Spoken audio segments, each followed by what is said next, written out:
بسم اللہ الرحمن الرحیم۔ السلام علیکم۔ سعودیہ میں عربی عورتیں 14 سالہ نوکر رکھ کر ان کو زیادہ تنخواہ کیوں دیتی ہیں؟ پاکستان بھاگ کر آنے والا ایک کم عمر ملازم جس نے آ کر سب سچ بتا دیا، سن کر آپ کے بھی ہوش اڑ جائیں۔ لوگ ہمیشہ لڑکیوں کو اچھے نصیب کی دعا دیتے ہیں، وہ لڑکوں کو اچھے نصیب کی دعا کیوں نہیں دیتے؟ لڑکوں کو بھی تو اتنی ہی دعا کی ضرورت ہوتی ہے جتنی لڑکیوں کو۔ بدصورتی کا تانا اگر کسی لڑکی کے دل کو زخمی کر سکتا ہے تو کیا کبھی کسی نے سوچنے کی زحمت کی کہ لڑکوں کا بھی دل ہوتا ہے؟ اگر ان میں کوئی عیب ہو اور اس پر ان کو باتیں سنائی جائیں تو ان کا بھی دل دکھتا ہے۔ میں نے جب آنکھ کھولی تو اپنے ہر طرف غربت دیکھی۔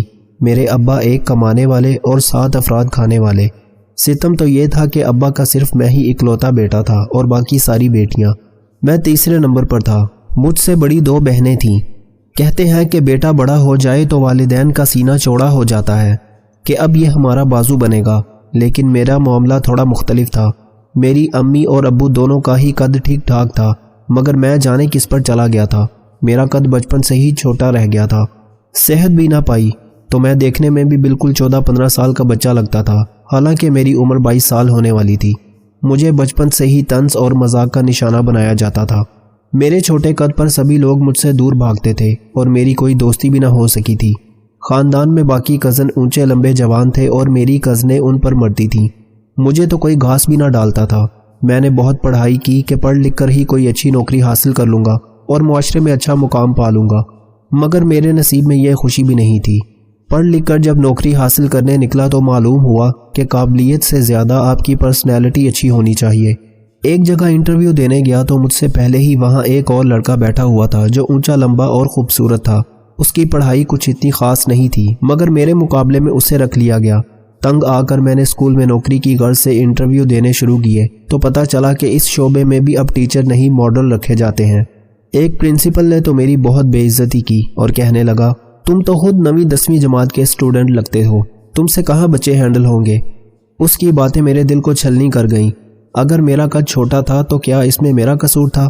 میرا قد 4 فٹ 10 انچ تھا اور میری صحت کہاں سے بنتی؟ غریب کے گھر 2 وقت کی روٹی بن جائے بڑی بات ہے، وہ صحت بنانے کے لیے دودھ، انڈے اور پھل کا انتظام کہاں سے کرے؟ میں اپنے آنسو روکتا ہوا اپنی فائل میں اپنا چہرہ چھپائے ایک پارک میں چلا گیا۔ وہاں کوئی بھی نہیں تھا۔ میں نے اونچی آواز سے رونا شروع کر دیا۔ اس طرح میں اپنے دل کا درد ہلکا کرنا چاہتا تھا۔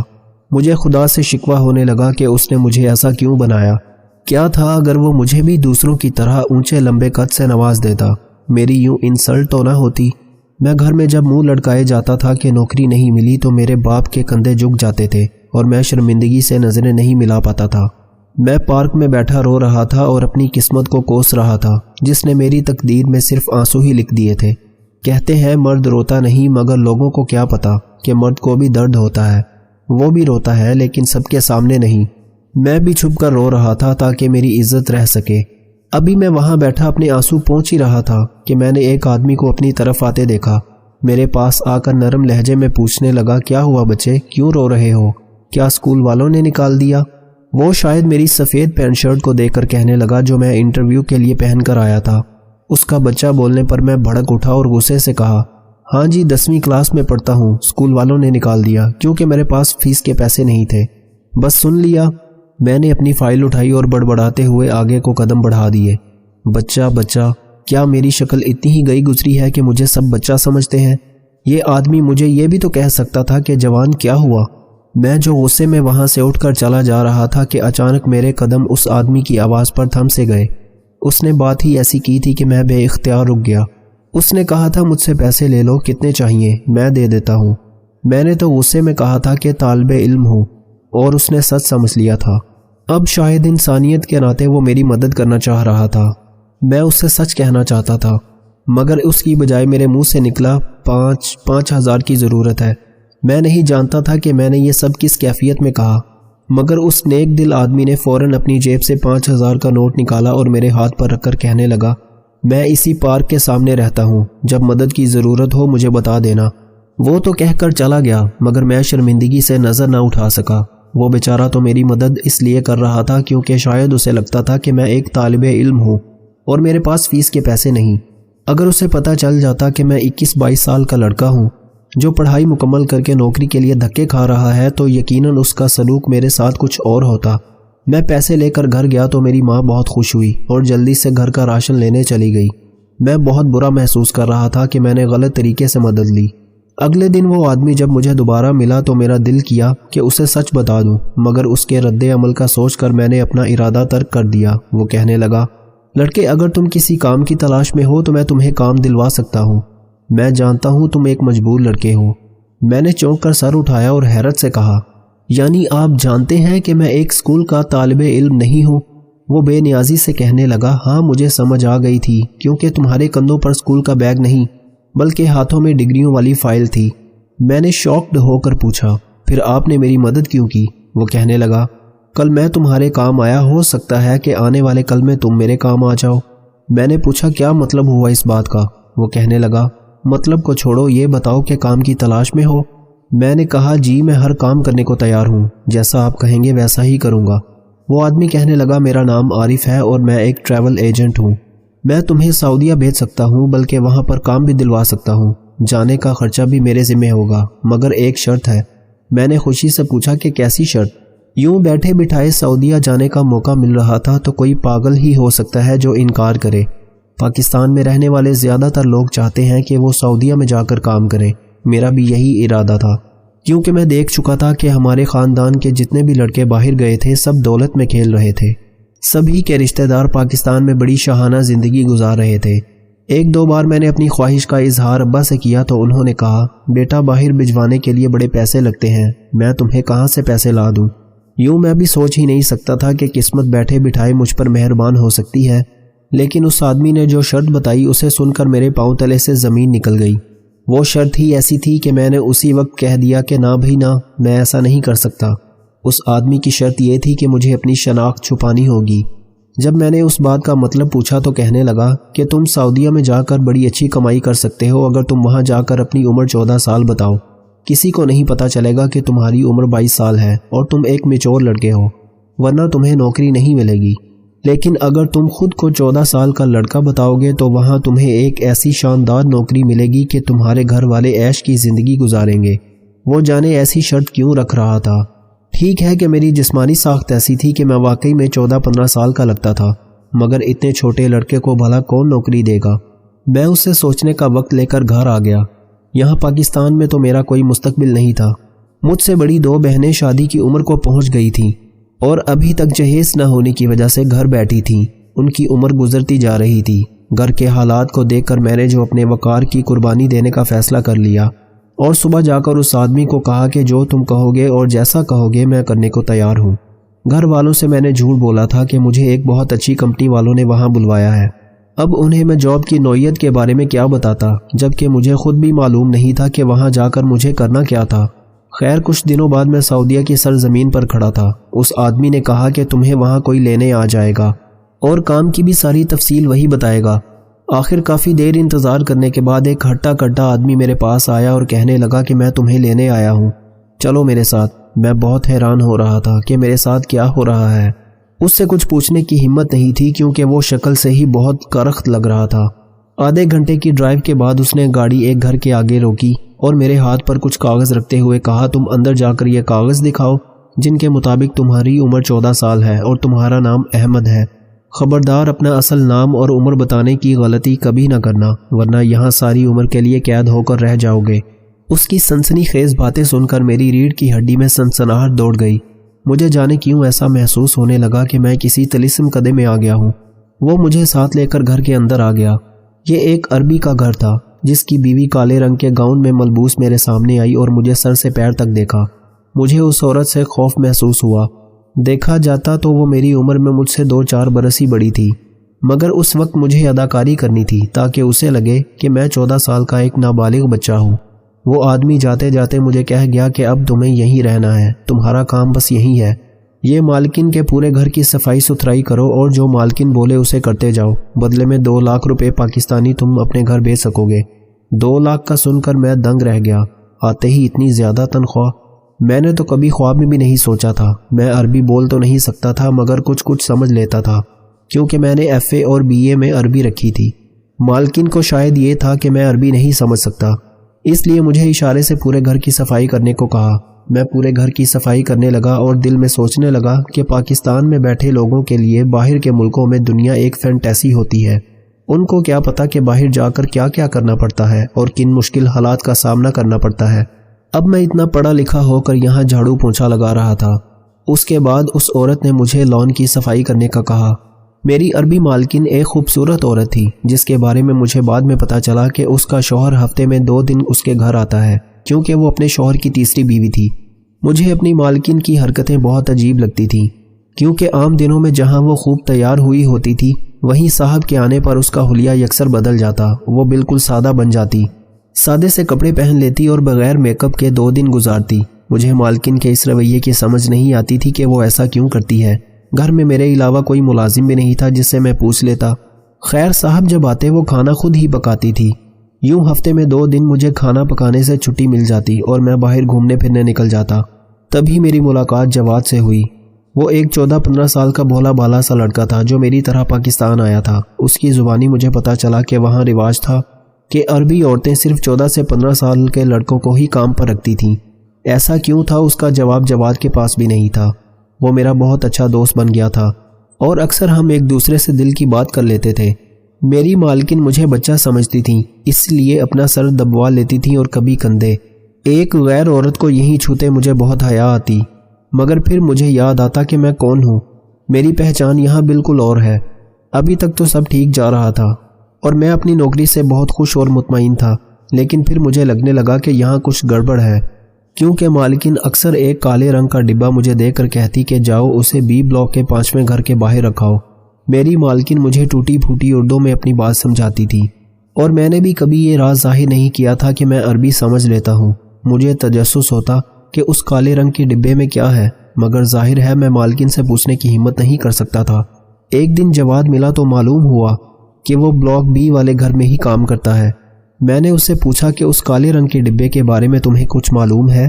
کہنے لگا ہاں، یہاں کی اکثر عورتیں جب ایک دوسرے کو کوئی خفیہ پیغام بھیجتی ہیں تو کالے رنگ کے ڈبے میں ایک خط لکھ کر بھیجتی ہیں۔ میں نے حیرانی سے سوچا بھلا میری مالکن جواد کی مالکن کو ایسا کیا خفیہ پیغام بھیجتی ہوگی۔ میں نے جواد سے پوچھا تم نے کبھی وہ خفیہ پیغام پڑھا؟ وہ کہنے لگا ہاں، ایک بار ڈبہ کھولا تھا مگر اس پر عربی لکھی ہوئی تھی، اس لیے مجھے سمجھ نہ آیا۔ میں نے اسے کہا اچھا اگلی بار جب موقع ملے تو اس خط کی تصویر کھینچ لینا۔ جواد نے حامی بھر لی۔ میں گھر واپس آ گیا۔ مالکن نے مجھے تنخواہ دی تو میری خوشی کی انتہا نہ رہی۔ میں نے فوراً سب سے پہلے کام پاکستان پیسے بھیجنے کا کیا تھا۔ پیسے بھیجنے کے اگلے دن مالکن نے مجھے بلایا اور کہا میری ٹانگیں دباؤ اور مساج کرو۔ مجھے بہت شرم آئی، مگر وہی بات کہ اس وقت میں کچھ اور تھا، اس لیے نظریں نیچے کیے اس کی ٹانگوں پر مساج کر کے دبانے لگا۔ مالکن کے سفید و سرخ پاؤں دباتے دباتے مجھے آدھا گھنٹہ گزر گیا تھا تو اس نے مجھے جانے کا کہہ دیا۔ میں شکر کا کلمہ پڑھتے ہوئے اٹھا کہ مالکن کو بھی مجھ پر ترس تو آیا۔ اس کام کے بعد وہ تیار ہونے چلی گئی۔ جب خوب اچھی طرح تیار ہو گئی تو مجھے کہا کہ وہ باہر جا رہی ہے، میں گھر کا دھیان رکھوں۔ میں نے سوچا کہ مالکن نے جانے کب واپس آنا ہے، میں اتنی دیر میں اپنے دوست جواد کو ملنے چلا جاتا ہوں۔ میں تھوڑی دیر بعد ابھی گھر سے نکلنے ہی لگا تھا کہ گیٹ بری طرح بجنے لگا۔ میں گھبرا کر اٹھا اور جا کر دروازہ کھولا تو میرے سامنے جواد کھڑا تھا، جس کی بہت بری حالت ہو رہی تھی۔ اس کے کپڑے پھٹے ہوئے تھے اور پیروں میں جوتے نہیں تھے۔ اس کی سانس بری طرح پھولی ہوئی تھی۔ میں جلدی سے اسے گھر کے اندر لے آیا، اسے پانی پلایا تو اس کے حواس تھوڑے بحال ہوئے۔ پانی پی کر مجھے کہنے لگا کہ اپنے کپڑے دو۔ میں نے اسے اپنے کپڑے دیے تو اس نے ہاتھ منہ دھو کر کپڑے پہنے اور باہر جانے کو تیار ہو گیا۔ میں نے حیرانی سے پوچھا جواد تمہارا حلیہ کیوں ابتر تھا؟ تمہارے ساتھ کیا ہوا اور ابھی تم کہاں جا رہے ہو؟ وہ بہت جلدی میں تھا۔ کہنے لگا یہ عربی عورتیں، مجھے اب سمجھ آئی کہ یہ ہم جیسے کم عمر ملازمین کو نوکری پر کیوں رکھتی ہیں، مگر اب میں مزید یہاں نہیں رہ سکتا۔ میں یہاں سے جا رہا ہوں، مجھے یہاں نہیں رہنا۔ وہ بے ربط سے فکرے بول رہا تھا۔ میں نے اسے جاتے ہوئے اپنا نمبر دیا کہ میں 2 مہینے بعد چھٹی پر جاؤں گا پاکستان، تو مجھ سے رابطہ کر لینا۔ وہ تو اتنا گھبرایا ہوا تھا کہ بس نمبر جیب میں ڈالا اور چلا گیا۔ صبح ساری کالونی میں خبر پھیلی ہوئی تھی کہ بلاک بی کا ملازم اپنی مالکن کو سر پر کچھ مار کر فرار ہو گیا ہے۔ میں تو سن کر دنگ رہ گیا تھا، کیونکہ جواد نے ایسا کچھ نہیں بتایا تھا کہ وہ کیا کر کے آیا ہے۔ یہاں کیا ہو رہا تھا اور کیوں، مجھے کچھ سمجھ نہیں آ رہا تھا۔ میری مالکن کی خود کی حرکتیں بہت عجیب تھیں، تو کیا ساری عربی عورتیں ایسی ہی ہوتی ہیں؟ جواد کی مالکن نہ جانے اسے کیا کہا تھا کہ وہ بیچارہ اس طرح مفرور ہو گیا۔ ایک دن میں نے اپنی مالکن کو فون پر بات کرتے سنا۔ اس کی باتوں سے پتہ چلا کہ بلاک بی والی مالکن کو اب کوئی نیا ملازم چاہیے تھا۔ شام کو صاحب آ گئے۔ میری کم بختی تھی یا کچھ اور کہ صاحب اپنی بیوی کو اپنے ساتھ سیر کے لیے لے جانا چاہتے تھے۔ ان کو 2 ہفتے کے لیے جانا تھا۔ میرا گھر پر کوئی کام نہیں تھا، اس لیے مالکن کہنے لگی کہ چاہو تو تم بھی ساتھ چلو ہمارے۔ لیکن میرے مالک کو یہ بات کافی بری لگی کہ ایک ملازم کیوں ان کے ساتھ جائے گا۔ وہ کہنے لگے کوئی ضرورت نہیں اس کو ساتھ لے جانے کی، اس کو گھر پر ہی رہنے دو۔ مگر مالکن جاتے جاتے مجھے کہنے لگی کہ تم ایسا کرو، بی بلاک والے گھر چلے جاؤ، اس کی مالکن کو نئے ملازم کی ضرورت ہے۔ جب تک ہم گھر نہیں آتے تب تک تم اس کے ساتھ رہو۔ میں جانا تو نہیں چاہتا تھا مگر مجبور تھا۔ میں جاتے ہوئے ڈر رہا تھا کہ وہاں جواد کے ساتھ پتہ نہیں کیا ہوا ہوگا جو وہ بیچارہ بھاگ گیا۔ میں بی بلاک والے گھر میں آ گیا۔ اس گھر کی مالکن کی عمر 40 سال کے لگ بھگ تھی اور وہ شکل و صورت کی بھی اتنی خاص نہیں تھی۔ مجھے دیکھتے ہی کہنے لگی آج کے دن تم میرے مہمان ہوئے، کل سے اپنے کام پر لگ جانا۔ میں ڈرتے ہوئے اس کے ساتھ کھانا کھانے لگا۔ وہ عجیب قسم کی عورت تھی۔ ویسے تو میں نے ابھی تک جتنی بھی عربی عورتیں دیکھی تھیں سبھی عجیب و غریب عادات کی مالک تھیں، مگر یہ بی بلاک والی مالکن کو تو دیکھ کر میں بے چینی محسوس کرنے لگا۔ جانے کیوں مجھے اسے دیکھتے ہی احساس ہوا کہ کچھ ٹھیک نہیں ہے۔ کھانا کھاتے ہوئے اس نے ایک دم عجیب حرکت کی۔ اس نے روٹی کا نوالا بنا کر میرے آگے کیا کہ لو میں کھلاتی ہوں تمہیں۔ میں ششو پنج میں پڑ گیا، مرتا کیا نہ کرتا۔ اس کے ہاتھوں ہی مجھے ناشتہ کرنا پڑا۔ کھانے کے بعد میں نے اپنے برتن اٹھانے چاہے تو بھی اس نے مجھے روک دیا اور کہنے لگی میں خود کر لیتی ہوں، تم بس آرام کرو۔ میں اندر ہی اندر گھٹن کا شکار ہونے لگا کہ یہ کس قسم کی مالکن ہے جو نوکر کو صوفے پر بٹھا کر خود سارا کام کر رہی ہے۔ میں نے اگلے دن کام کرنا چاہا تو بھی اس نے مجھے روک دیا۔ اب تو مجھے شک ہونے لگا تھا کہ یہ مجھ سے گھر کے کام کیوں نہیں کروا رہی۔ میرے پاس جواد کا نمبر بھی نہیں تھا ورنہ اسے فون کر کے پوچھ لیتا کہ وہ یہاں سے کیوں گیا تھا۔ شام کو میں اپنے کوارٹر سے پانی پینے نکلا تو دیکھا کہ وہ میڈم کسی سے ویڈیو کال پر بات کر رہی تھی۔ میں نے تجسس سے آگے ہو کر دیکھا تو ساکت رہ گیا۔ اسکرین پر وہی شخص نظر آ رہا تھا جس نے مجھے یہاں بھیجا تھا۔ میں نے پیچھے ہو کر سننے کی کوشش کی کہ وہ کیا بات کر رہے ہیں۔ وہ آدمی کہہ رہا تھا کہ میڈم فکر نہ کریں، یہاں بہت سے بے وقوف لوگ ہیں جو باہر جانے کے لیے بےتاب ہیں۔ میں جلد ہی آپ کے لیے کوئی نیا شکار تلاش کرتا ہوں۔ اب مجھے محسوس ہو رہا تھا کہ اس آدمی نے جس نے میرے یہاں آنے کا انتظام کیا تھا اس نے میری مدد نہیں کی تھی بلکہ ان عربی عورتوں کے لیے کام کرتا تھا۔ لیکن کیا؟ یہی تو سمجھ نہیں آ رہا تھا۔ مجھے یہاں آئے پورے 3 ماہ ہونے والے تھے اور ابھی تک میں اس راز کو نہیں جان پایا تھا۔ ایک دن اس کی مالکن نے مجھے نئے کپڑے دیے اور کہا کہ پہن کر تیار ہو جاؤ، ہمیں کہیں جانا ہے۔ میں نے ویسا ہی کیا جیسا اس نے کہا۔ میں نے خود کو حالات کے دھارے پر چھوڑ دیا کہ جو ہوگا دیکھا جائے گا۔ میں تیار ہو گیا تو مالکن نے کہا کہ میرے ساتھ گاڑی میں آ کر بیٹھ جاؤ، ہمیں کہیں جانا ہے۔ میں اس کے ساتھ گاڑی میں جا کر بیٹھ گیا۔ وہ خود گاڑی ڈرائیو کر رہی تھی۔ گاڑی ایک عالی شان ہوٹل کے آگے آ کر رکی۔ وہ مجھے لے کر ہوٹل کے اندر آ گئی۔ اب میں کچھ سمجھ رہا تھا کہ وہ کیا چاہ رہی ہے۔ میری چھٹی حص نے مجھے پہلے سے ہی خبردار کر دیا تھا کہ کچھ غلط ہونے والا ہے، اس لیے میں پہلے سے ہی انتظام کر کے آیا تھا۔ ہوٹل کے پرائیویٹ کمرے میں آتے ہی اس کی نیت عیاں ہو گئی کہ وہ عورت اپنے غلط ارادوں کی تکمیل کی خاطر مجھے یہاں لے آئی تھی۔ میں نے انجان بنتے ہوئے پوچھا مالکن آپ مجھے کس لیے لے کر آئی ہیں یہاں؟ کہنے لگی تم ابھی بچے ہو، تم نہیں سمجھ سکتے، بس جیسا میں کہوں ویسا کرنا۔ میں نے کہا میں خوب سمجھتا ہوں لیکن اس سے پہلے آپ کو میرے کچھ سوالوں کا جواب دینا ہوگا۔ وہ کہنے لگی ٹھیک ہے، پوچھو کیا پوچھنا چاہتے ہو۔ میں نے کہا کیا صرف آپ اس غلط کام میں شامل ہیں یا پھر میری مالکن بھی، یا پھر ساری عربی عورتیں ایک جیسی ہوتی ہیں، دھوکے باز۔ وہ میری بات سن کر ہنسنے لگی اور کہا تم مجھے جو مرضی کہہ لو مگر میں تمہاری کسی بات کا برا نہیں مانوں گی۔ جہاں تک تمہارے سوال کا جواب ہے تو میں تمہیں بتاتی ہوں کہ ساری کہانی ہے کیا۔ ہماری پوری کالونی ان خواتین پر مشتمل ہے جن میں سے زیادہ تر طلاق یافتہ ہیں، کچھ اپنے شوہر کی دوسری یا تیسری بیوی ہیں، کچھ اپنے شوہروں کی ستائی ہوئی ہیں۔ سب کے پاس بہت پیسہ ہے مگر مرد نہیں۔ اپنے جذبات اور احساسات کے ہاتھوں مجبور میری جیسی عورتوں کے پاس اس کے علاوہ کوئی چارہ نہیں تھا کہ ہم کوئی دوسرا طریقہ اختیار کریں۔ ہم نے پاکستان کے ایک ٹریول ایجنٹ سے رابطہ کیا اور اسے کہا کہ ہمیں 14 سے 15 سال تک کے لڑکے چاہیے، جتنے لڑکے وہ بھیجے گا اتنے پیسے اسے ملیں گے۔ ان لڑکوں کو کام پر رکھنے کے بہانے ہم عربی عورتیں اپنی تسکین کر لیتی ہیں، ویسے ہی جیسے آج میں تمہیں یہاں لے آئی ہوں۔ میں نے کہا جواد کے ساتھ آپ نے ایسا کیا کہ اسے بھاگنا پڑا؟ کہنے لگی وہ مجھے بہت اچھا لگتا تھا مگر وہ میرے سامنے نظر اٹھا کر نہیں دیکھتا تھا۔ ایک دن میری ایک دوست گھر آئی تو اسے جواد بہت پسند آیا اور اس نے کہا کہ وہ آج رات میرے گھر پر جواد کے ساتھ گزارے گی۔ اس بات کا علم جواد کو ہو گیا اور وہ ہمارے جوس میں بے ہوشی کی دوا ملا کر فرار ہو گیا۔ اور جانتے ہیں وہ عورت کون تھی جس نے جواد کے ساتھ زبردستی کی؟ تمہاری اپنی مالکن۔ میں یہ سن کر دنگ رہ گیا۔ میرے سر پر جیسے ساتوں آسمان پھٹ پڑے۔ مجھے یاد آیا کہ جس دن جواد کے ساتھ وہ حادثہ پیش آیا تھا اس دن صبح ہی صبح میری مالکن تیار ہو کر کہیں گئی تھی اور شام کو واپس آئی تھی۔ اب ساری کہانی سمجھ آ رہی تھی۔ وہ عورت ساری کہانی سنا کر کہنے لگی، اب تمہارے پاس بچنے کا کوئی راستہ نہیں ہے، تمہیں میری شرط پوری کرنی ہی ہوگی، ورنہ میں تمہیں پولیس میں پکڑوا دوں گی چوری کے الزام میں، اور پھر تم باقی کی ساری عمر جیل میں کاٹو گے۔ سوچ لو کیا کرنا ہے۔ اگر میری بات نہیں مانو گے تو ساری عمر پاکستان کی شکل دیکھنے کے لیے ترس جاؤ گے۔ اس نے مکمل پلاننگ کر لی تھی کہ میرے پاس کوئی اور آپشن نہیں چھوڑے گی۔ میں شاید اس کی باتوں اور چالوں میں آ جاتا اگر میں بھی 14-15 سال کا بھولا بالا اور معصوم لڑکا ہوتا تو، مگر وہ شاید یہ نہیں جانتی تھی کہ میں ایک 22 سال کا لڑکا ہوں۔ قد میں چاہے اپنی عمر سے چھوٹا ہی صحیح، مگر دماغ تو میرا اتنا ہی تھا جتنا ہونا چاہیے تھا۔ میں نے اس کے جوس میں نیند کی دوا ملائی اور اپنے ہاتھوں سے اس عورت کو جوس پلایا۔ 10 منٹ بعد ہی وہ سو گئی۔ اب مجھے اپنے پلان کے اگلے حصے پر عمل کرنا تھا۔ میں نے اپنی اصل مالکن کے شوہر کو فون کیا اور وہ ساری باتیں جو میں نے اپنے موبائل سے ریکارڈ کی تھیں ثبوت کے طور پر ان کو بھیج دیں۔ اب جو بھی کرنا تھا اسے ہی کرنا تھا، میں نے تو اپنا کام کر دیا تھا۔ صاحب نے پولیس سے چھاپا مار کر ان تمام عورتوں کو گرفتار کر لیا جو 9 عمر لڑکے کو بندی بنا کر اپنی خواہشات پوری کرتی تھی، اور اس میں صاحب کی اپنی بیوی بھی شامل تھی جسے اس نے طلاق دے دی۔ وہ چھوٹی عمر کے لڑکوں کا انتخاب شاید اس لیے کرتی تھی کہ ان کو ڈرا دھمکا کر اپنے قابو میں رکھ سکے۔ میرے بارے میں بھی ان کو یہی غلط فہمی تھی جو ان کو لے ڈوبی۔ آج میری عمر نے ہی مجھے بچا لیا تھا۔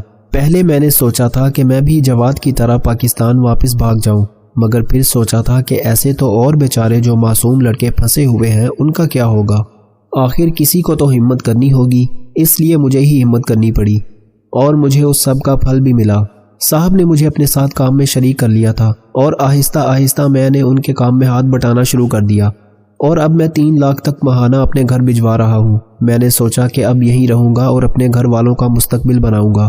ایک بات جو میں اپنی کہانی کے ذریعے بتانا چاہ رہا ہوں وہ یہ ہے کہ ہم میں سے اکثر یہ سمجھتے ہیں کہ عورت مظلوم ہوتی ہے، صرف اسی پر ظلم ہو سکتا ہے۔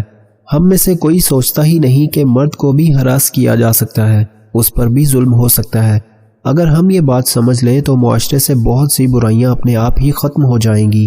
انسان صرف وہی مسئلہ حل کر پاتا ہے جس پر توجہ دیتا ہے، اس لیے اللہ نے عذاب کی بات کی ہے تاکہ تم اس مسئلے پر بھی توجہ دو اور جہنم سے بچ کر جنت میں چلے جاؤ۔ اگر تم نے کسی کا درد محسوس کرنا نہیں سیکھا تو زندگی میں کچھ نہیں سیکھا۔ دوستو، ایک ہفتے میں 2 کلو وزن کم کرنا چاہتے ہیں تو ان ٹپس کو ضرور فالو کریں۔ سونف 50 گرام، سنا مکی 100 گرام، تخم خربوزہ 100 گرام، پانی 10 کلو، اجوائن دیسی 50 گرام۔ تمام چیزوں کو صاف کر کے پانی میں ڈال کر اچھی طرح ابال لیں۔ جب پانی 7 کلو رہ جائے تو پانی کو چھان کر بوتلوں میں محفوظ کر کے فریج میں رکھ لیں۔ صبح و شام خالی پیٹ آدھا گلاس نیم گرم کر کے پئیں۔ 1 ہفتے کے استعمال سے ہی وزن 2 کلو تک کم ہو جائے گا۔ مسلسل استعمال سے آپ سلم اور سمارٹ ہو جائیں گے۔ ساری کامیابیاں اللہ کے دین سے جڑی ہیں، اس لیے تمہارے سب سے بڑے محسن وہ ہیں جو تمہیں دین سکھاتے ہیں، اور تم پر سب سے بڑا ظلم وہ کر رہے ہیں جو تمہیں دین سے روکتے ہیں یا غلط بتاتے ہیں۔ زندگی ویسے ہی گزارو جیسا اعمال نامہ دیکھنا چاہتے ہو۔ جب انسان ایمان کو سامنے رکھ کر فیصلے کرے تو نفس کو اور لوگوں کو تکلیف ہوتی ہے، لیکن یہی فیصلے صحیح ہوتے ہیں اور اس کا پتہ آخرت میں چلے گا۔ اللہ نے ہر انسان کے اندر ایک کمی رکھی ہے اور اس کمی کو پورا کرنے کے لیے دعا ہے۔ کہی جانے والی ساری باتیں صحیح نہیں ہوتی، اس لیے ہر کسی کی ہر بات کو اہمیت دینا ضروری نہیں۔ اگر آپ کا علم اپنے رب کے قرب میں اضافہ نہیں کر رہا تو یا تو تمہاری تعلیم غلط ہے یا تمہاری نیت۔ انسان اندر سے خوش نہ ہو تو اسے باہر کی رنگینیاں خوش نہیں کر سکتی۔ انسان کا اندر اللہ کی یاد سے ہی پرسکون رہتا ہے۔ کسی کا دل مت دکھاؤ، بعد میں تمہیں معافی تو مل سکتی ہے لیکن ہو سکتا ہے محبت نہ ملے۔ تمہیں علماء کی قدر تب محسوس ہوگی جب تمہاری اولاد بے ایمان بن کر تمہارے اعمال نامے میں بدعمالیاں چڑھائے گی اور انہیں ایمان سکھانے والا کوئی نہ ہوگا۔ اللہ کی بارگاہ میں سوالی بن کر حلال کے لیے محنت کرنے والا کبھی بھوکا نہیں مرے گا۔